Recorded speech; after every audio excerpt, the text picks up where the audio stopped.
नमस्कार, मैं हूं नीलू। तो सीरिया में जिस तरह से तख्ता पलट किया गया, लगा कि अब इसके बाद हालात बेहतर हो जाएंगे, शायद यहां पर पहले से ठीक तरीके से सब कुछ चलेगा। लेकिन अब जिस तरह से सीरिया में तख्ता पलट हुआ, उसके बाद बहुत सारी बातें निकलकर सामने आ रही है कि आखिर कौन होगा सीरिया का दावेदार। सिर्फ वहां पर जिन्होंने कब्जा किया है, जो विद्रोही हैं, क्या उनका कब्जा रहेगा? वो अच्छी तरीके से सीरिया का शासन चला पाएंगे, या फिर बहुत सारे ऐसे देश हैं जो सीरिया पर आंख गड़ाए हुए बैठे हुए हैं, उनकी अपनी अपनी मंशा है, उसके पीछे उन्होंने अपना अपना एक लक्ष्य तय कर रखा है। क्या है ये मंशा? बातचीत करने के लिए मयंक मेरे साथ जुड़ गए हैं। लेकिन अब सीरिया एक बैटल ग्राउंड बनता चला जा रहा है बाकी देशों के लिए। किस तरह से, जरा हमारे दर्शकों को देखिए, आपने अभी एक बात कही नीलू कि बहुत सारे देश हैं जो कि सीरिया के ऊपर जो है वो गिद्ध की तरह नजरें जमाए हुए हैं और वहाँ की सीरिया की जमीन पर कब्जा करना चाहते हैं। ये बात जो है आपने एक प्रकार से बिल्कुल सही कही। अभी आप देखिए कि इजराइल की तरफ से, अगर हम पहले इजराइल से शुरुआत करते हैं, इजराइल लगातार कोशिश करता रहा। जब लेबनान से युद्ध हो रहा था, हिजबुल्लाह से लड़ाई चल रही थी सीज फायर के पहले, तो एक बफर जोन बना ले लेबनान में, लेकिन वो नहीं हो पाया। नेतन्याहू लाख कोशिश करते रहे कि जो लेबनान में एक वो बफर जोन बना लें, उसको जो है हिजबुल्लाह के कब्जे से फ्री करवा लें। नेतन्याहू और इजराइल ने पूरी कोशिश करी, लेकिन वो उसमें नाकामयाब हुए और अल्टीमेटली इजराइल को सीज फायर के लिए मजबूर होना पड़ा। ये हकीकत है। ऐसे सोशल मीडिया पे भी जो चर्चाएं हैं वो यही कहती हैं कि अपनी फोर्सेस इजराइल को वापस बुलानी पड़ी और सीज फायर करना पड़ा। यही वजह है कि हिजबुल्लाह के चीफ जो है नईम कासिम, उन्होंने कहा कि ये बहुत बड़ी हार है इजराइल की।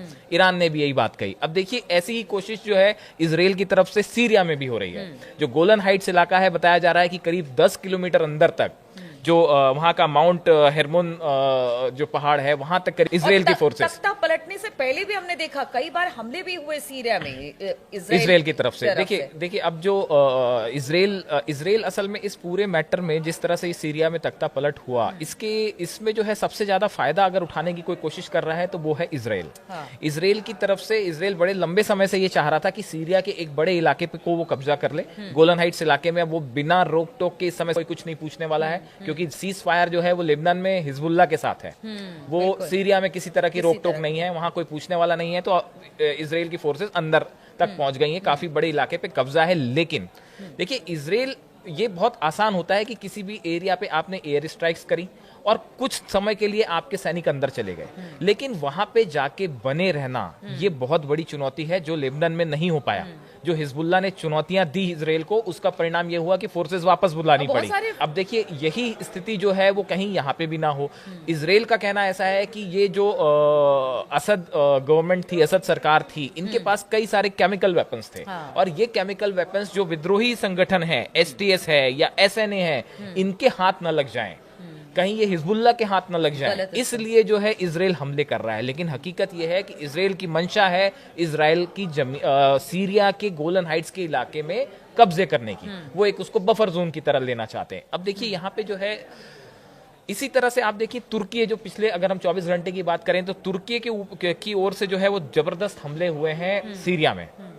और ये हमले हो रहे हैं कुर्दिश लड़ाकों के ऊपर, और करीब 200 कुर्दिश लड़ाके मारे गए हैं। बताया जा रहा है कि जो कुर्दिश लड़ाकों का संगठन है एसडीएफ, ये कुर्दिश लड़ाकों का संगठन है जिसको अमेरिका सपोर्ट कर रहा है, और इनके खिलाफ जो है वो तुर्की लगातार हमले कर रहा है। और बताया जा रहा है कि करीब 200 लड़ाके मारे गए हैं। अच्छा। तो अब देखिए, एक तरफ से तुर्की का हमला जारी है, दूसरी तरफ से कल की बात है कि जो मिडिल सीरिया है, वहां पे लगातार अमेरिका की तरफ से एयर स्ट्राइक की गई है, और कहा जा रहा है कि हम ISIS जो संगठन है उसके आतंकियों को हम निशाना बना रहे हैं, ऐसा अमेरिका की तरफ से कहा गया है। तो एक तरफ से तुर्की का हमला जारी है, एक तरफ से अमेरिका हमले कर रहा है, इजराइल मौका भांप के जमीन हथियाने की कोशिश कर रहा है, रूस जो है उसकी तरफ से तो हमले हो ही रहे हैं। वो लगातार चाह रहा है कि जो है इस सीरिया की जो आर्मी है, जो असद के समर्थक थे, उनको मजबूत किया जाए और सीरिया पे कब्जा ना होने दिया जाए। लेकिन इस पूरे घटनाक्रम के बीच में देखिए क्या है कि अब सीरिया में बड़े सारे जो ये हम जिसको प्रॉक्सी संगठन कहते हैं, इनका रोल बहुत अहम हो गया है। जैसे देखिए, जो एसटीएस संगठन है, हयात तहरीर अल शाम, जिसके जुलानी जो जिनके चीफ हैं, जिनको सबसे बड़ा क्रेडिट दिया जा रहा है कि उन्होंने असद सरकार को जो है, असद को डिथ्रोन कर दिया।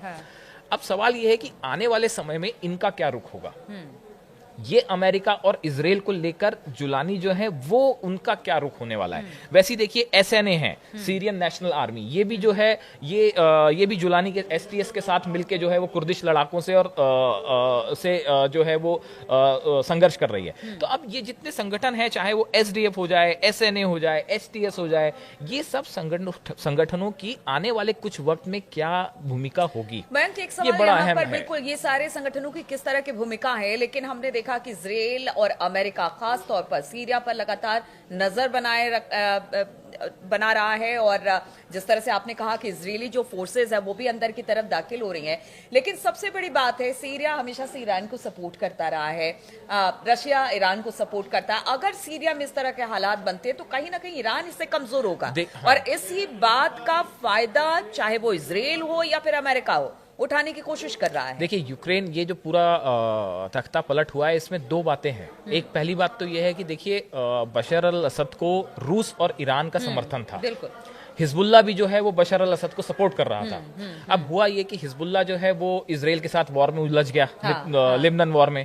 ईरान जो है वो इजराइल के साथ उलझ गया, और यूक्रेन में रूस उलझ गया।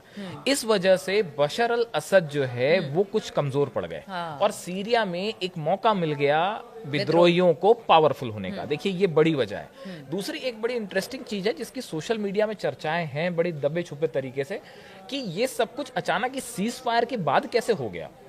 देखिए लेबनान के साथ वॉर चल रहा था, है ना, और उसमें इजराइल को नुकसान भी हो रहा था, और अचानक से हम देखते हैं कि नेतन्याहू भी जो है वो इस बात के लिए तैयार हो गए कि सीज फायर हो जा रहा है, और अभी ये सीज फायर हुआ ही है और उसके कुछ दिनों बाद सीरिया में तख्ता पलट हो जाता है। तो इस तरह की चर्चाएं सोशल मीडिया में है कि क्या ये किसी तरह का एक प्रकार का अंडरस्टैंडिंग थी कि भाई हम लेबनान छोड़ देते हैं, आप सीरिया पे जो है वो फोकस करना है। ये एक ऐसी चर्चा है जो कई एक्सपर्ट्स के बीच में है। हम इस बात का कोई पुख्ता दावा नहीं है, ऐसी बातों के कोई पुख्ता दावा नहीं होते, ये सिर्फ सोशल मीडिया में चर्चाएं होती हैं जो कुछ समय बाद, सालों बाद ये बात निकल के सामने आती है जब कोई कुछ कहता है। तो ये बड़ा रहस्यमय है कि किस तरह से लेबनान में अचानक से जो है, एक तो मजबूरी थी, वहां पे इजराइल के सैनिक थके हुए थे, ये खुद नेतन्याहू मान रहे हैं, टैंक्स उनके उड़ाए जा रहे थे वो मान रहे थे, सैनिक मारे बिल्कुल। जा तो रहे ये थे, तो आपके लिए बड़ी दिक्कत हो गई थी, हिजबुल्लाह से बड़ी परेशानी हो रही थी इजराइल को, इसमें तो कोई शक है ही नहीं, है तो सच है ही। लेकिन ये भी बड़ा एक दिलचस्प बात है कि कैसे अचानक ये सीज फायर होता है और उसके चंद दिनों के अंदर सीरिया में जो है, सीरिया एक नया बैटल ग्राउंड बन जाता है और वहां तख्ता पलट हो जाता है। ये बड़ा सोचने वाली बात है। और दूसरा ये जो गोलन हाइट्स इलाका है, इस पे जिस तरह से अभी इजराइल ने कब्जा कर रखा है, इस पूरे, देखिए एक बात तो और तय है कि हिजबुल्ला जो है वो भले कमजोर हुआ, लेकिन पिछले कुछ समय में इस तरह की खबरें हैं कि हिजबुल्ला भी अपने आप को फिर से मजबूत करने में जुटा हुआ है। देखिए ना रूस चुप बैठने वाला है, अच्छा, ना ईरान चुप बैठने वाला है। कमजोर करने के पीछे इजराइल का मकसद भी यही था कि ईरान भी कमजोर होगा, सीरिया में भी थोड़ा सी चीजें डाउन होगी, क्योंकि हिजबुल्लाह इन दोनों देशों का समर्थन करता था। और यहाँ पर सिया सुन्नी वाली बात भी निकलकर सामने आ रही है, क्योंकि बार बार इस बात का जिक्र किया जा रहा है कि ये सारे संगठन शिया हैं और बहुत कम देश ऐसे हैं जो शिया वाले हैं, उसको एक दूसरे को सपोर्ट करने की बात आती है। उसमें से बहुत सारे ऐसे जो थोड़े से लिबरल हैं, वो अपने आप को इससे अभी किनारे रख रहे हैं, जैसे सऊदी अरब है, बाकी सब देश हैं, वो अभी चुपचाप इस चीज को देख रहे हैं। तो ये सारे फैक्टर्स भी बहुत मायने रखते हैं। बिल्कुल, हाँ, ये बिल्कुल मायने रखते हैं जो आप बात कर रहे हो। ये इन मतभेद की वजह से ही ये जो अलग अलग जितने प्रॉक्सी संगठन बने हुए हैं, एसडीएफ हो, एसएनए हो, है ना, एचटीएस हो, इन सब का इंक्लिनेशन की किसको सपोर्ट करेंगे, उसमें ये एक बड़ी भूमिका हो जाती है। लेकिन आज की डेट में हकीकत ये है कि सीरिया में कम से कम 5-6 देश लगातार हमले करने में अपने इंटरेस्ट में जुटे हुए हैं, और अमेरिका हो चाहे इजराइल हो, है ना, इन सब का अपना जो मेन मकसद ऐसा दिखता है कि मान लो सीरिया को कुछ भागों में डिवाइड करना है और उस पे अपना अपना शासन कायम करना है। ये आज की हकीकत है। तो देखिए बड़ी अस्थिरता की स्थिति बनी हुई है। सीरिया में तख्ता पलट जरूर हो गया है, लेकिन जो विद्रोही हैं वहां पर, वो किस तरह से अब सीरिया को बचा पाएंगे या फिर इसको लेकर कितने दिनों तक खुशी मना पाएंगे, ये बड़ी बात होगी। इस खबर पर लगातार हमारी नजर बनी रहेगी। आप बने रहिए हमारे साथ।